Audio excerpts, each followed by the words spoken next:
देश के अहम प्रशासनिक पदों पर सिर्फ मुस्लिम होंगे। भले ही कुछ वर्ष सत्ता हिंदू नेताओं के हाथों में रहे, लेकिन प्रशासन पर उनकी पकड़ न सिर्फ बराबर हो जाएगी, बल्कि जब भविष्य आपसे सवाल करे तो आपके पास जवाब हो। ज़कात फाउंडेशन के अध्यक्ष डॉक्टर सैयद जफर महमूद ने ज़कात फाउंडेशन के कार्यक्रम में बोलते हुए कहा था कि मुस्लिमों को किसी अन्य धर्म के लोगों की तरह यह सुनिश्चित करना चाहिए कि वे देश के शासन संरचनाओं से बाहर ना रह जाएं, यानी इस्लाम से जुड़े लोग राजनीतिक शक्ति के अलावा शासन की शक्तियां भी हासिल करें।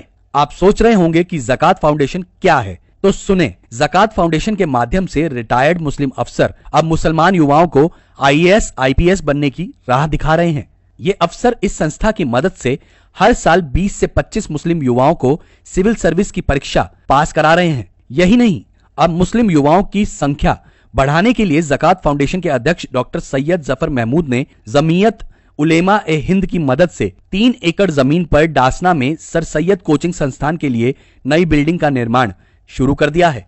इस संस्थान में युवाओं की तैयारी कैसी चल रही है और तैयारी में उन्हें मदद करने के लिए रिटायर्ड और सर्विस में मौजूद आईएएस, आईपीएस, आईआरएस, आईएफएस सरीखे अधिकारी भी मदद दे रहे हैं। ज़कात फाउंडेशन भले ही मुसलमान युवाओं की बेहतरी का दावा कर रही हो, लेकिन जिस तरह इन संस्थाओं में सिर्फ रिटायर्ड और सर्विस में मौजूद आईएएस, आईपीएस, आईआरएस, आईएफएस मुस्लिम अफसर अपना योगदान दे रहे हैं, यह भविष्य के किसी दूसरे एजेंडे को दर्शा रहा है, क्योंकि इस संस्था में मुस्लिम युवाओं को अलग अलग कोचिंग में भेजा जाता है। हॉस्टल में युवाओं के लिए रहना, खाना और स्टडी मटेरियल तक का इंतजाम बिल्कुल फ्री है।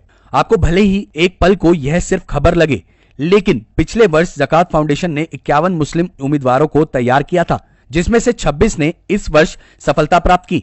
आने वाले दिनों में जब संस्था के पास बड़ी बिल्डिंग होगी तो समझ जाइए, देश के अहम प्रशासनिक पदों पर सिर्फ मुस्लिम होंगे। भले ही कुछ वर्ष सत्ता हिंदू नेताओं के हाथों में रहे, लेकिन प्रशासन पर उनकी पकड़ न सिर्फ बराबर हो जाएगी, बल्कि संवैधानिक और प्रशासनिक पदों पर एक असंतोष और प्रेशर ग्रुप का निर्माण भी हो जाएगा।